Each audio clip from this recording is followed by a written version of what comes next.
what have you gained through these experiences that have attributed to your Mm. exponential growth journey?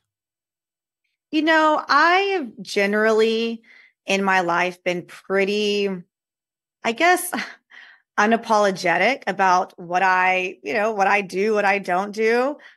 You've heard me say this a million times, like I don't run. And that's okay. I will tell everybody that. I don't care how much you love running. I don't like it. Not my cup of tea. I'll be happy sitting on the sidelines. Things like that. It doesn't bother me. I have no problem saying, no, that's not for me. But what I think I realized over the last maybe year or so are how many of those things that I said in the past that's just not me. That's just not what I like to do. It's just not how I operate. How much of that was just really limited thinking and, not experiencing or really even giving it much of a try before I've already kind of sold myself, out of it. And so I've tried to start to look for times and embrace situations that I might not normally do. And it's not to say I have to change my mind. Look, I went on a 5K 2 weeks ago in the mud. I still don't like running, but was it the worst experience of my life? Absolutely not. Did I have a blast? Yes. Should my, lack of not caring about running stop me? No. So I think it's just realizing that, there are so many opportunities out there that I could be missing out on. Well, you got out of your comfort zone. And yes. You did things that you don't normally do, and even you did things that you don't want to do. And when we make that commitment to do the things that we don't want to do or we don't normally do, that increases our adaptability quotient. That increases our grit, and it also helps to increase our level of confidence, because what we thought was a previously held belief that I I don't do this. I'm not a runner. But well, while you still might not identify as a runner, you in fact actually are a runner. You went out and you did a 5K.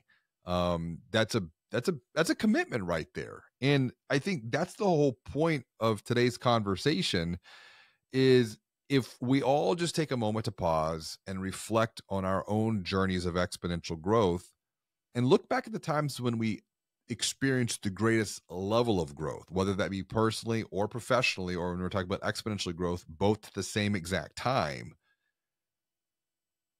If you think about the banking on change journey, how have you grown? How have you transformed as an individual, as Audrey? Wow, that is a really great question. I think being involved in the process for me was not only just a lot of fun, but it was a big growth area.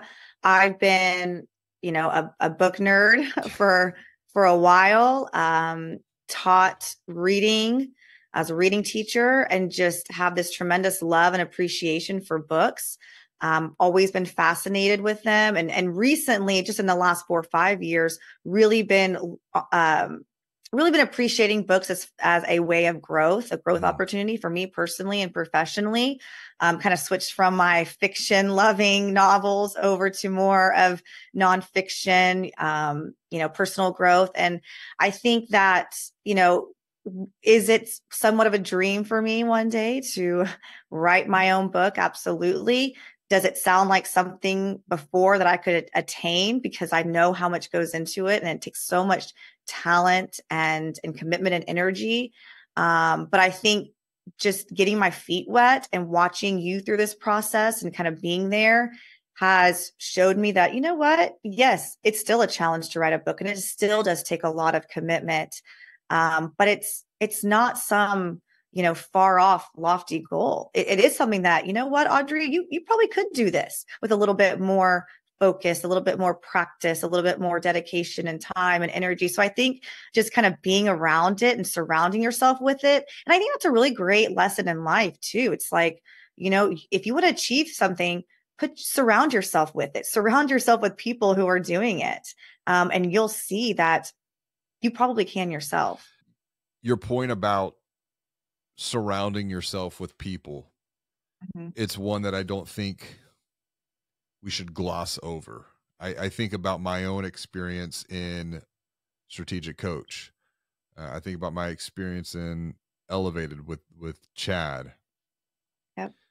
This is community here. And